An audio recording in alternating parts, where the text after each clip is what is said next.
अस्सलामुअलैकुम, मैं हूं मार फयाज और आप देख रहे हैं मेरा यूट्यूब चैनल माहर व्लॉग। अगर आप लोग 2023 में मलेशिया आए हैं तो आप लोग रजिस्ट्रेशन करवाएं, उसके बाद आप लोग काम पर लग जाएं। पुलिस का, इमिग्रेशन का कोई मसला नहीं, इस पर हम तफसील से बात करेंगे। लेकिन उससे पहले अगर आपने अभी तक मेरे चैनल को सब्सक्राइब नहीं किया तो बराए मेहरबानी मेरे चैनल को सब्सक्राइब करें और बेल आइकन को भी प्रेस करें ताकि मेरी नए आने वाली वीडियो का नोटिफिकेशन आप दोस्तों को मिलता रहे।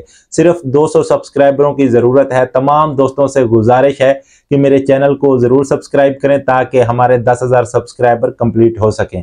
अब आते हैं अपने आज के टॉपिक की जानिब। जो लोग 2023 में मलेशिया में आ रहे हैं या आ चुके हैं, हर बंदे ने मलेशिया में रजिस्ट्रेशन जरूर करवा रखी है। किसी ने 300 रिंगट देकर रजिस्ट्रेशन करवाई है, किसी ने 500 रिंगट देकर रजिस्ट्रेशन करवाई है और किसी ने 1000 रिंगट देकर रजिस्ट्रेशन करवाई है।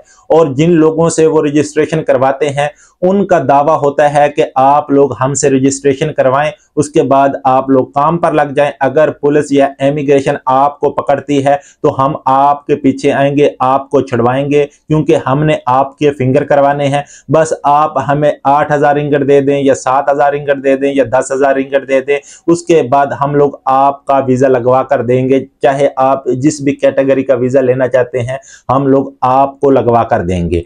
लेकिन हकीकत में ऐसा बिल्कुल भी नहीं। अगर आप लोगों ने रजिस्ट्रेशन करवाई है और आप लोग 2023 में आए हैं, पुलिस अगर आपको पकड़ती है या इमिग्रेशन पकड़ती है तो वो बिल्कुल भी आपको नहीं छोड़ते। और जिन लोगों ने आपकी रजिस्ट्रेशन करवाई होती है, जब आपको पुलिस या इमिग्रेशन पकड़ती है तो वो आपके पीछे बिल्कुल भी नहीं जाते। और कुछ लोग कहते हैं कि हम 2023 में मलेशिया आए थे लेकिन हमने तो फिंगर करवा लिए। ये वो लोग हैं जो थाईलैंड के रास्ते मलेशिया में इंटर हुए हैं या वो इंडोनेशिया के रास्ते मलेशिया में इंटर हुए हैं, क्योंकि उन लोगों का रिकॉर्ड नहीं होता जिसकी वजह से उन लोगों के फिंगर हो जाते हैं। लेकिन जो लोग बाई एयर मलेशिया में इंटर हुए हैं उन लोगों को पता होगा कि उन लोगों ने एयरपोर्ट के ऊपर फिंगर लगाए थे। अगर आप लोग ये सोच रहे हैं कि हम 2023 में आए हैं, किसी एजेंट को 8000 रिंगट देकर या 10,000 रिंगट देकर फिंगर करवा लेंगे, तो मेरा भाई आप लोगों का रिकॉर्ड एयरपोर्ट के ऊपर मौजूद है।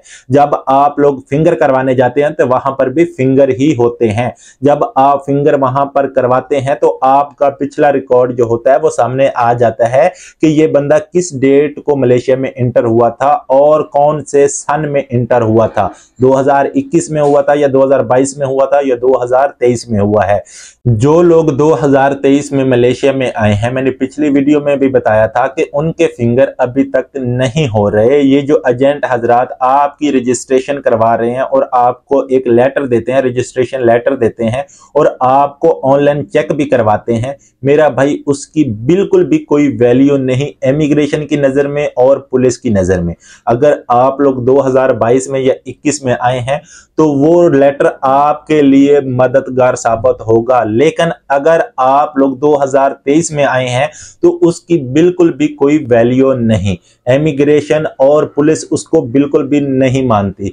जितनी भी इमिग्रेशन की परासियां हुई हैं, जिन लोगों ने 2023 में रजिस्ट्रेशन करवाई थी उन लोगों को पकड़ा गया है, उनको नहीं छोड़ा गया। अभी एजेंट हजरात जो आपको रजिस्ट्रेशन लेटर देते हैं, मेरा भाई उसकी मलेशिया में इस वक्त कोई वैल्यू नहीं, क्योंकि आप लोग 2023 में मलेशिया में आए हैं और 2023 वालों के फिंगर अभी तक ओपन नहीं हुए। मैंने पिछली वीडियो में बताया था हो सकता है अक्टूबर में या नवंबर में 2023 वालों के फिंगर ओपन हो जाएं। लेकिन जो लोग 2023 में मलेशिया में आए हैं, हर बंदे ने रजिस्ट्रेशन करवाकर रजिस्ट्रेशन लेटर अपने पास रखा हुआ है। मैं उन लोगों से मुखातब हूं, अगर आप लोग कहीं काम पर लगे हुए हैं तो आप लोग किसी दूसरे बंदे की कॉपियों पर लगे होंगे, क्योंकि आपके रजिस्ट्रेशन के ऊपर आपको काम नहीं मिलता। और अगर पुलिस या इमिग्रेशन आपको पकड़ती है तो आपके उस रजिस्ट्रेशन लेटर की कोई वैल्यू नहीं है। इससे बेहतर है कि आप लोग कॉलिंग वीजे पर आए, चाहे किसी कैटेगरी का वीजा हो, लेकिन कॉलिंग वीजे पर आए।